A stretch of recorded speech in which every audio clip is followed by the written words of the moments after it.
উপর। আমরা মাঠে দেখতে 1971 সালের 7 মার্চ ঢাকা ওয়েস্ট ময়দানে বঙ্গবন্ধু তার ভাষণে বলেন, রক্ত যখন দিয়েছি রক্ত আরো দেব, এদেশের মানুষকে মুক্ত করে ছাড়বো ইনশাল্লাহ। এবারের সংগ্রাম আমাদের মুক্তির সংগ্রাম, এবারের সংগ্রাম স্বাধীনতার সংগ্রাম। বঙ্গবন্ধুর 18 মিনিটের এই জ্বালাময় ভাষণ শুনে সমগ্র বাঙালি মুক্তিযুদ্ধে ঝাঁপিয়ে পড়ার জন্য উজ্জীবিত হয়। আমরা এখন মাঠে বঙ্গবন্ধু ভাষণের সেই প্রতীকী ভাস্কর্য দেখতে পাচ্ছি। এরপর আসে 25শে মার্চ, ভয়ের সেই কালো রাত। এ রাতে পাকিস্তানি সৈন্যরা অতর্কিত হামলা চালিয়ে ঘুমন্ত নিরস্ত্র বাঙালিদের উপর। আমরা মাঠে দেখতে পাচ্ছি তারই খণ্ড প্রতিচ্ছবি।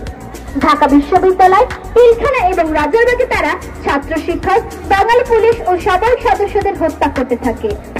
স্বাধীনতাকামী বাঙালি জাতির মুক্তির জন্য বঙ্গবন্ধু শেখ মুজিবুর রহমান 26শে মার্চের প্রথম প্রহরে বাংলাদেশের স্বাধীনতা ঘোষণা করেন।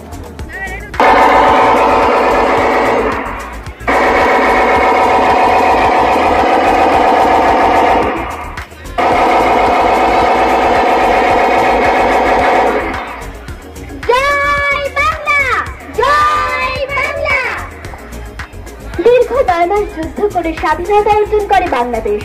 এরপর থেকে প্রতি বছর 26শে মার্চ আমরা পালন করি মহান স্বাধীনতা দিবস।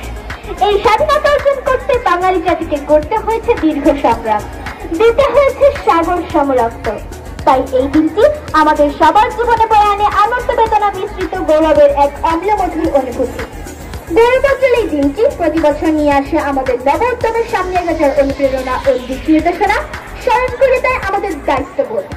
আর এরই ধারাবাহিকতায় সকল শহীদের প্রতি শ্রদ্ধা জ্ঞাপন করতে এবং বঙ্গবন্ধুর সোনার বাংলাদেশ গড়ার প্রত্যয় নিয়ে একদিকে প্রতীকী স্মৃতিসৌধে পুষ্পমাল্য অর্পণ করছে, অন্যদিকে স্মৃতিসৌধে ও অন্যদিকে নৃত্য পরিবেশন করছে আমাদের প্রিয় শিক্ষার্থী বন্ধুরা।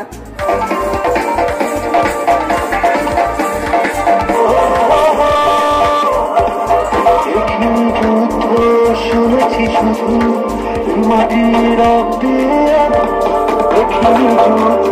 শুনেছি শুধু এ মাটি কাছে জমে